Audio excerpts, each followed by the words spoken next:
the classic American cheeseburger. It's salty, it's delicious, and I'm gonna be teaching you the perfect way to cook this at home. Welcome to my channel. My name is Benji Travis, and I'm so excited for you guys to learn how to do this. And the secret to the perfect burger is the Smashburger method. That's right, we're gonna show you how to make these very thin patties.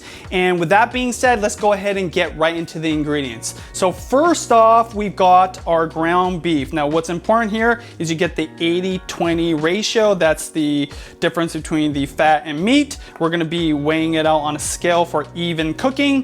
For the toppings, we're doing some thinly sliced onions. We're gonna be doing something fancy there later.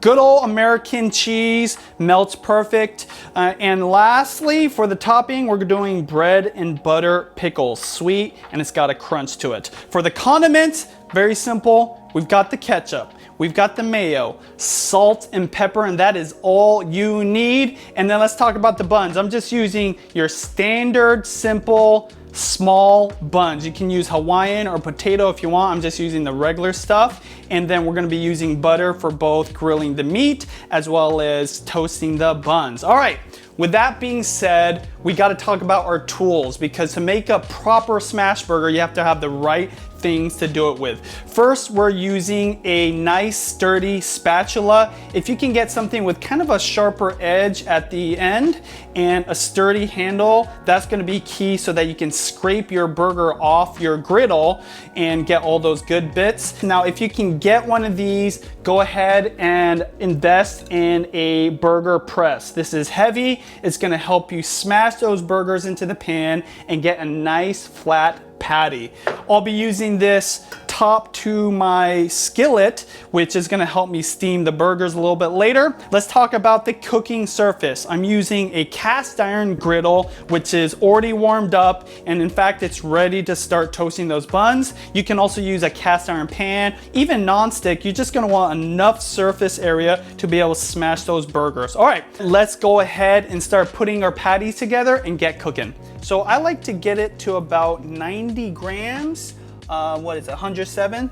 Very easy, just remove some. Another thing too is when you're weighing this out, okay, perfect 90, you don't need it to be perfectly balled up. In fact, you want it kind of loose. So I'm gonna go ahead and make about 4 patties to make 2 cheeseburgers, and then we'll get cooking.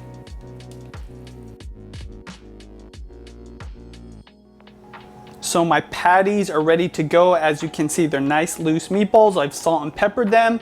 My griddle is warmed up and ready to toast some buns. So let's go ahead and grill these patties. To toast your buns, you're gonna first put a little bit of butter right on your griddle. Go ahead and use your buns to actually swirl it around and get even coverage so it toasts from edge to edge. Make sure to pay attention so that it doesn't burn and it gets to a nice, perfect golden brown. Once they're done, go ahead and double check, put them off to the side, and you're ready to grill your patties. I like to add a little bit extra butter. You can use the residual butter on the pan if you want.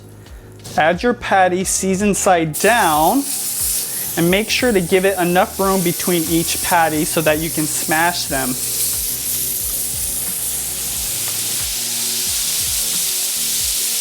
You're gonna take your burger press and you're gonna press down until they're super flat. There's gonna be some steam here, so be careful. You may wanna wear some gloves.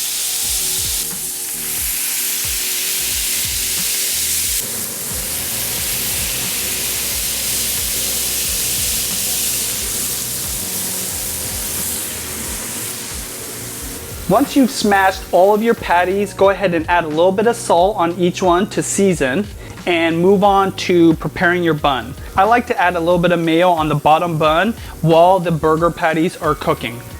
At this point, your patties should be ready to flip. This is where your spatula is gonna come in. Make sure you scrape that crust off the griddle so it stays with the patty. It's now time to put your onions and cheese on. I like to put the onions directly on the patties because the warmth from the patty will actually help to soften the onions. Then place the American cheese slice right on top and you're almost done. Go ahead and scoot your patties together and then cover for a hot second just to help the melting process. boom, go ahead and take the lid off and the cheese should be melted and your patties are definitely done. Go ahead and place the patties onto the bun and add the remainder of your condiments. Woo! These are perfectly done. And the last thing I do is just put a little bit of ketchup on the other side of the bun. The very last part of this to make it perfect is place your pickles on top. Yes, you don't need lettuce.